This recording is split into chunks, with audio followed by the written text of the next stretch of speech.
'Twas the night before Christmas, when all through the house not a creature was stirring, not even a mouse. The stockings were hung by the chimney with care, in hopes that St. Nicholas would soon be there. The children were nestled all snug in their beds, while visions of sugar plums danced in their heads. And Mamma in her kerchief and I in my cap had just settled our brains for a long winter's nap. When out on the lawn there arose such a clatter, I sprang from the bed to see what was the matter. Away to the window I flew like a flash, tore open the shutters and threw up the sash. The moon on the breast of the new-fallen snow gave the luster of midday to the objects below. When what to my wondering eyes should appear but a miniature sleigh and 8 tiny reindeer, with a little old driver so lively and quick, I knew in a moment it must be Saint Nick. More rapid than eagles, his coursers they came, and he whistled and shouted and called them by name. Now, Dasher, now, Dancer, now, Prancer and Vixen, on, Comet, on, Cupid, on, Dunder and Blitzen, to the top of the porch, to the top of the wall. Now, dash away, dash away, dash away all.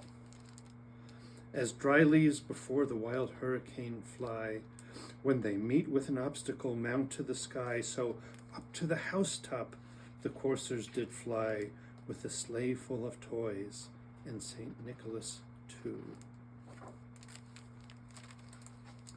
And then, in a twinkling, I heard on the roof the prancing and pawing of each little hoof.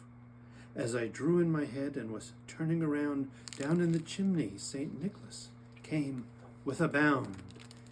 He was dressed all in fur from his head to his foot, and his clothes were all tarnished with ashes and soot. A bundle of toys was flung on his back, and he looked like a peddler just opening his pack. His eyes, how they twinkled, his dimples, how merry, his cheeks were like roses, his nose like a cherry.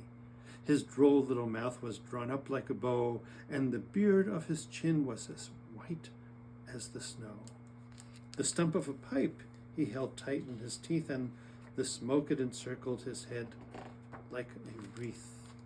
He had a broad face and a little round belly that shook when he laughed like a bowl full of jelly. He was chubby and plump, a right jolly old elf, and I laughed when I saw him in spite of myself. A wink of his eye and a twist of his head soon gave me to know I had nothing to dread. He spoke not a word, but went straight to his work, and filled all the stockings, then turned with a jerk, and laying his finger aside of his nose, and giving a nod, up the chimney he rose. He sprung to a sleigh, to his team gave a whistle, and away they all flew like the down of a thistle. But I heard him exclaim, ere he drove out of sight, "Happy Christmas to all, and to all a good night."